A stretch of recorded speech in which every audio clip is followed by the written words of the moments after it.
Hello, আসসালামু আলাইকুম। কেমন আছেন সবাই? আশা করি সবাই ভালো আছেন।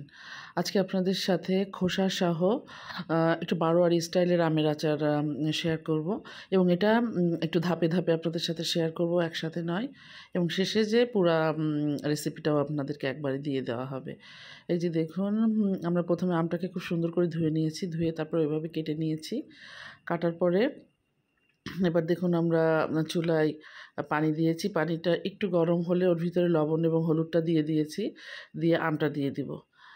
এবার দেখুন আমের পরিমাণ কিন্তু অনেক বেশি। এখানে প্রায় ১০-১২ কেজি পরিমাণ আম রয়েছে। এবার এই আমটাকে আমরা সিদ্ধ করব, কিন্তু খুবই হালকা পরিমাণে আমরা সিদ্ধ করব, বেশি সময় না। আমরা পানিটা গরম হলে যেহেতু আমটা দিব, দেওয়ার পর আমরা হাইয়েস্ট হলে ২ থেকে ৩ মিনিট মতো আমরা রেখে দিব। একেবারেই বেশি সময় আমরা এটাকে কিন্তু সিদ্ধ করব না।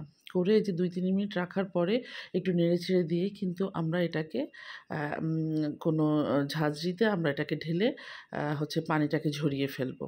এই যে দেখুন, আহ আমাদের কিন্তু এই যে যেহেতু পরিমাণ বেশি, সেহেতু আমাদের ২ ইসে করা লাগতেছে। এই যে দেখুন, এটা কিন্তু এই পাশেরটা হয়ে গেছে, অলমোস্ট হয়ে গেছে। এবার এটাকে আমরা নামিয়ে ফেলবো এবং তারপরে